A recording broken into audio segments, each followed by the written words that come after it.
Hello everyone, it's Leo and it's time to talk about episode 40 from You and Idol PreCure. I have the Kira Kira ribbon baton here with Nana's ribbon because it is all about her today.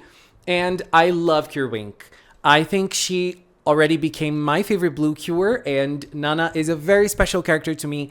I really love her, even though she's not my favorite from this season, but still she is a character I adore.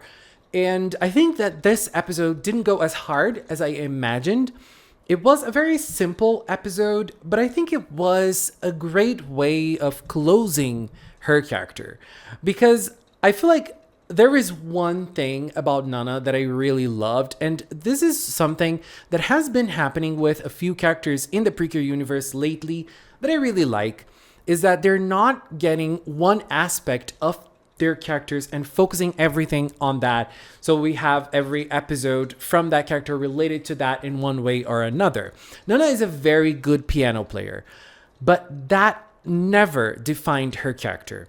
I feel like her journey in You and Idol has been a journey of being there for other people, being able to listen and to understand, to be a helping hand for everybody. The piano happens to be something that is part of her life and that she's very good at, but that never really defined who she is.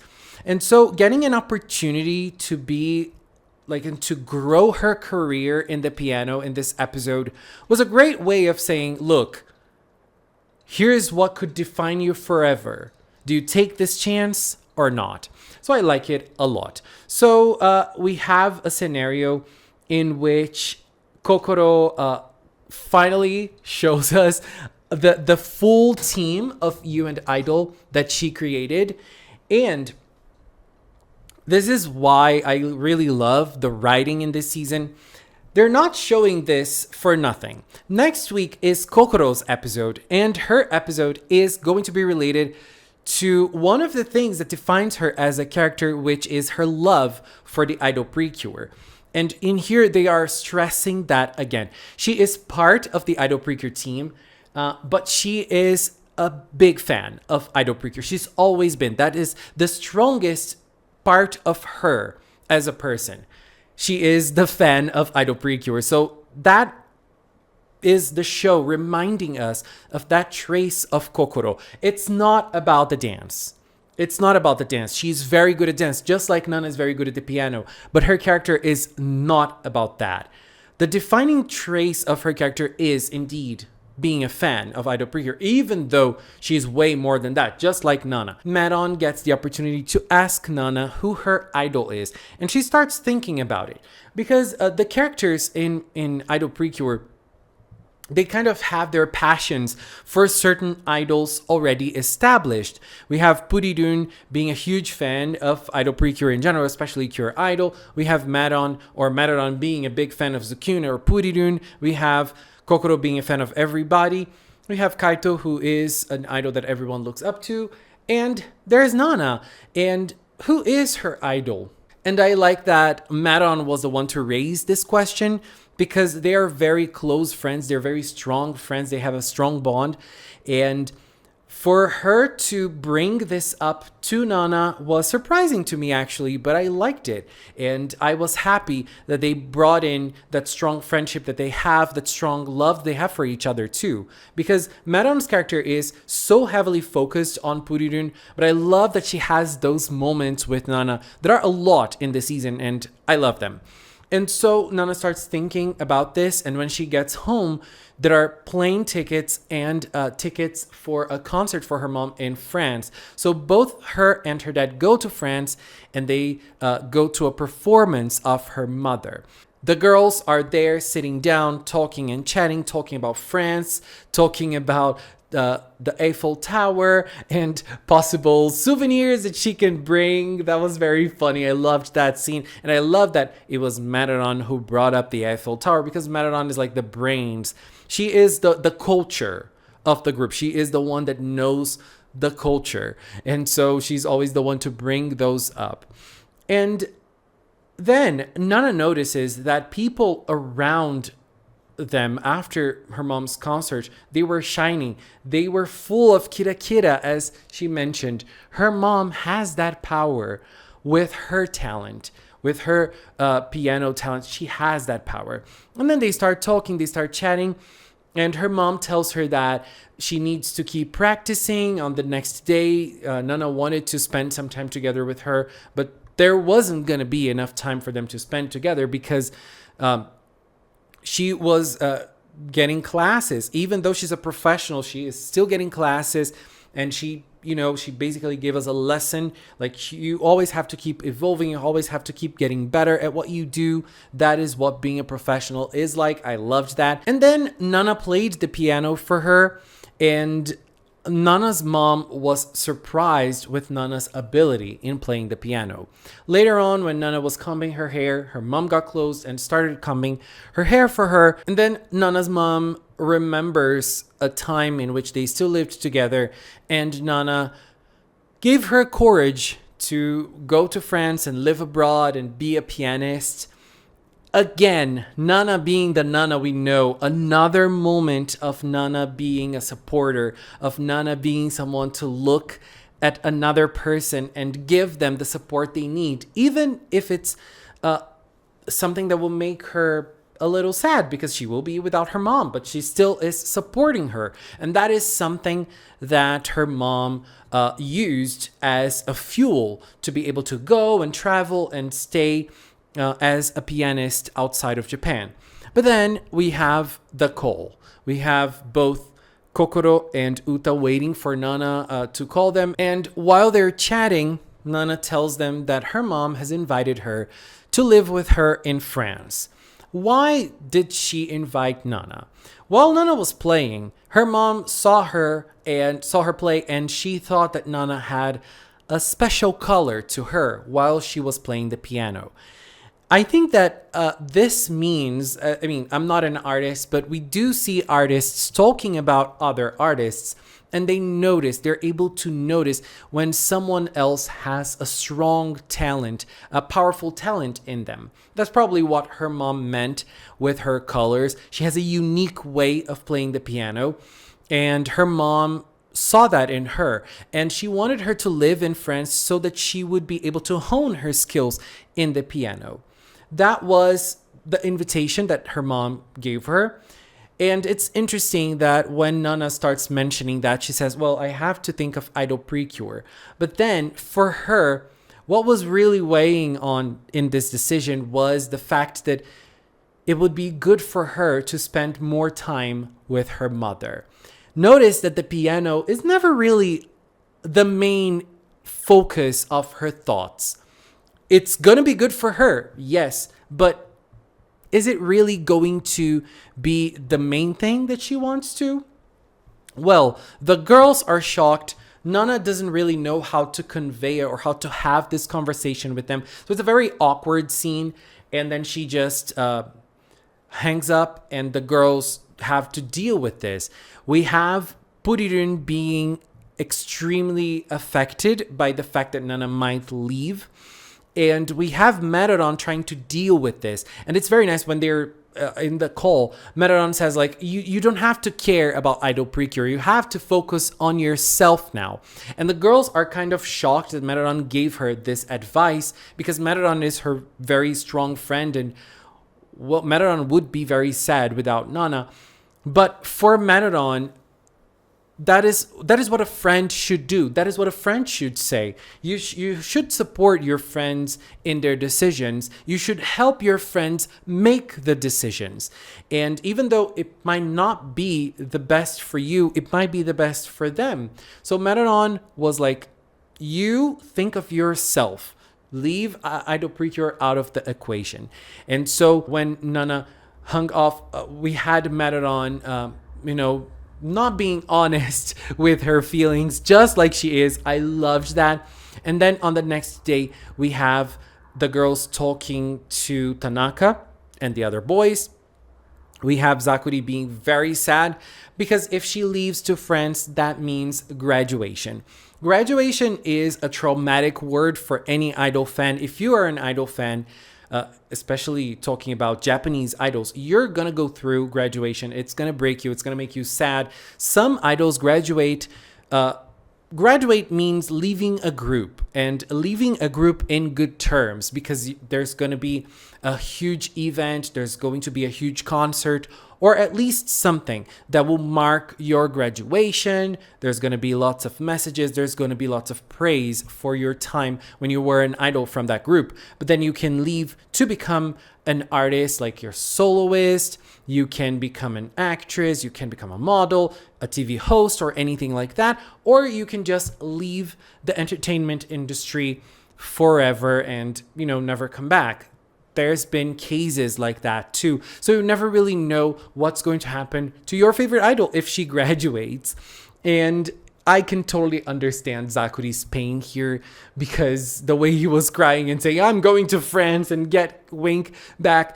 Like, girl, I can understand. It's really hard. It's really tough to have your favorite idol graduate. And then there is a little bit of an explanation of what a graduation is to Purirun, even though I felt like this explanation was not as compelling as other explanations that we had from idol terms throughout the season. When Kokoro does the explanation, I think they didn't really want to focus too much on that. And Idol said, or Uta said, that even if she graduates, she will never leave Idol PreCure, even if she's far away. She was trying to cope with the idea that Nana might leave them. And then we have Team Chokiri, and the scene is very short, but it's like Chokirine trying to get to Kazuma or Jogi and trying to be a helping hand to him and trying to be that person for him to talk about his feelings. He doesn't want to. He just says that if it's like that, I'd rather work. And so he went to attack. I think this scene is important because it is not for nothing. It's there for two reasons. One of them, Jogi is dealing with his own feelings related to Kaito. And second, this is emulating Nana's character in reverse. Nana is always the helping hand to other people, and Chokirine was trying to be that, but she did not achieve. Unlike Nana, who always achieves being a helping hand to others. That's what she always did in the season. So interesting, short but interesting. And so Jogi goes on and attacks an artist to create a Darkuranda of the day. And before we move on, it is time for another Idol Corner. In today's Idol Corner, we're going to talk about XYs.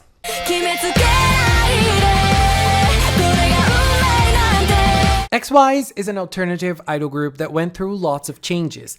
They were formerly known as Empire, but rebranded as XYs in 2022. They're part of the WAC Company, a label that specializes in alternative idols.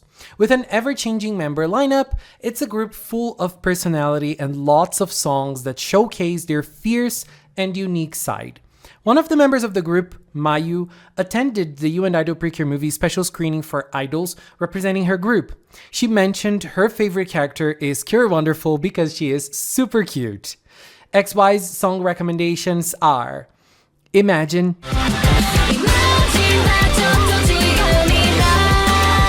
Sweet and Sour,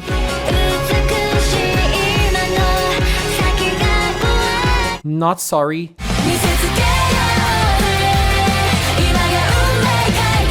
ID.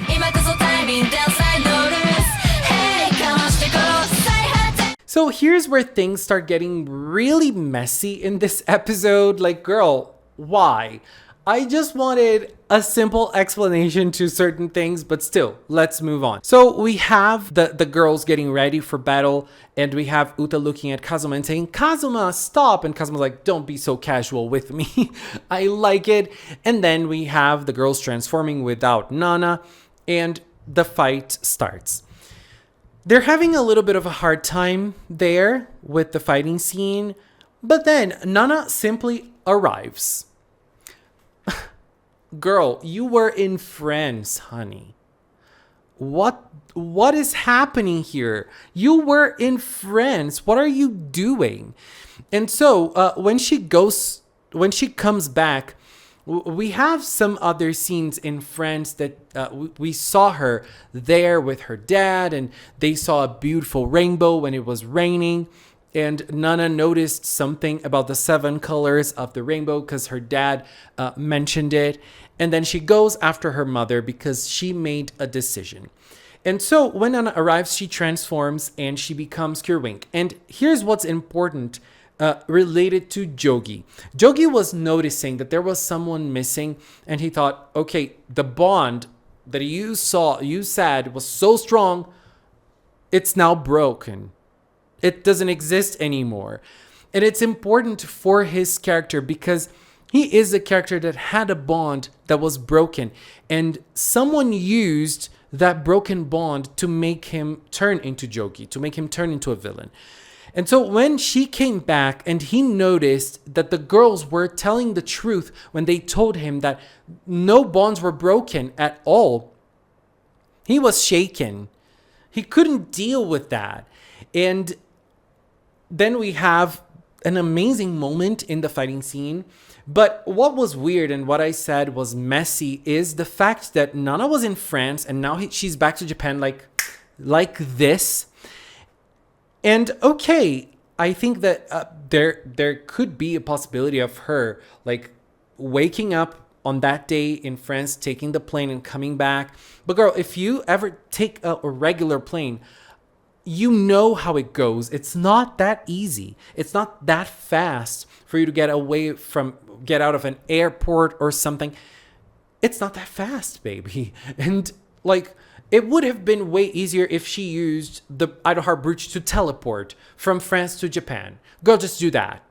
It would have been way easier in storytelling point, but it wouldn't work for her decision. Yeah, it wouldn't work for her decision. I don't know what they should have done. And the second thing, how did she get inside the Heart Garden? Like, okay, there are so many answers to that. Like, she's a cure. She might be able to feel the Heart Garden. She might be able to use the Idleheart Brooch. She might be able to use her ribbon for that. Just give us a little bit of an explanation. I would have been happy with any explanation. But there is nothing. They could have given us a little something. I hate being in the dark. I know it's a minor thing. I know it's just a little something, but I wanted that little something. It would have made me happy, but the rest of it made me so happy. Girl, I hate when cures have a shield that do not work. And Cure Wink, I know your shield broke sometimes during the show, but what an incredible demonstration of what a shield should be, what a shielder cure should be like. You are a prime example of a great shielder cure, in my opinion. Your shield works, baby. Most of the time, it works. And in this episode, it was no different. And I really loved the way that she was using her shield, and then she was fighting, and then the girls were fighting with her, and she finishes with a beautiful, colorful shield. Because what happened here? Nana has a particular color of herself when she plays the piano. There's this peculiar color that only Nana has when she plays the piano. But while looking at the rainbow, she noticed another thing about herself. It's not only the piano that she likes. She loves the piano. She wants to play the piano with her mom. That's why she ran away after her mom to tell her that. But what about the other colors? Nana wants to be the other colors as well. She wants to live a life at school. She wants to be Idol PreCure. She wants to have fun with her friends. She wants to do events at school. She wants to have a regular life outside of the piano too. So her decision of not staying in France, even though she also wants to perform with her mom in other opportunities, is because she wants to have a colorful life.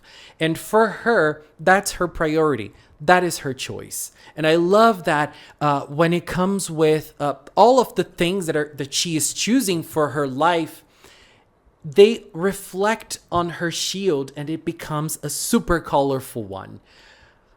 It was incredible. Oh my God, it was so beautiful. Like the shield becoming a rainbow shield, and then she, like, the way she threw the shield at the Dark Randa and it kept on hitting him. Oh my god! Cure Wink, the queen, you are. It was everything. And then she finished with her own song, Mabataki no Gosenfu. Incredible. Once more, I was so happy we saw her solo number. Incredible. I love it. I love her solo song. And so we finish the episode with the end of the performance, the way she got the ribbon. And there was an interesting moment right there. Jogi was angry when he noticed that the bonds were not broken at all. This thing about bonds being broken happened to him, but you know, there might be some stronger bonds out there. And then when Tanaka and the others were arriving, we saw Zakurin looking at Jogi, and he noticed that Jogi was the one that turned him into a Dark Randa way back then in another amazing Cure Wink episode. And that was interesting because so far both Kari and Zakuri, they don't know Jogi. That was a new figure for them. And I feel like both of them are going to be kind of important in this last stretch of the season with the story, the background story of Dark Ine and Chokirine as well. We don't really know what's going to come down in the next few weeks. But still, it's something huge that happened, I feel like, especially in a season that is not really focusing on those aspects in these last few episodes. But then we have the last scene of the girls being very happy that Nana is back. And I really like the fact that she says that, am I being a little greedy here because I want it all? And I feel like we as people, we need to embrace the fact that sometimes we do want it all, and there is nothing wrong with it. If we are able to achieve those things, if we're able to manage to have all those things in our lives, that's great. Especially when you're young, like Nana, you have the opportunity of keeping on playing the piano, of keeping on going to school, keeping on being an idol in Idol PreCure. That was amazing. But then we had a scene of her mother in France watching the Cure Wink performance. And girl, her mom noticed. Her mom noticed who Cure Wink was. Oh my god, what an amazing scene that was. And it was very cute because at the start of the episode, we have the question from Medon to Nana, who is her idol. And then she shared it with her mom that her mom is her idol. But then at the end, her mom says it to herself that Nana is her idol. Nana is a brave girl. She is someone who was able to make a choice for herself, to stand up for herself, and to be herself. And her melody is going to keep on ringing everywhere that she goes because she is that amazing. As I said, I really liked this conclusion for Nana's character because I feel like it kind of brings who Nana is into perspective. She is that person who just likes enjoying things and being part of an exciting life. She loves being part of Idol PreCure. She loves playing the piano too, but that was never really something that she would sacrifice other things in her life to do. And I love that about her. And I loved it in this episode as well. Very cute. I feel like this might be the wrap up of her character. And if that is the wrap up for her character, I'm very happy. And next week, it seems that it's Kokoro's last stand. And I liked it. And as I said before at the start of the video, it is very relevant for her character writing, for them to remember us that she is obsessed with Idol PreCure still to this day, because someone will try to close the Idol PreCure Research Club. Girl, that's absurd. Do not do that. Let us be fans. Let us be Watas. Anyways, babies, this is it for now. I want to take this little time to thank the members of the Magical Cinnamon channel. If you're a member here on YouTube, on Patreon, on Throne, thank you very, very much for your support. And if you've watched up to now, thank you so much as well. Thank you so much for watching, and until next time, bye-bye!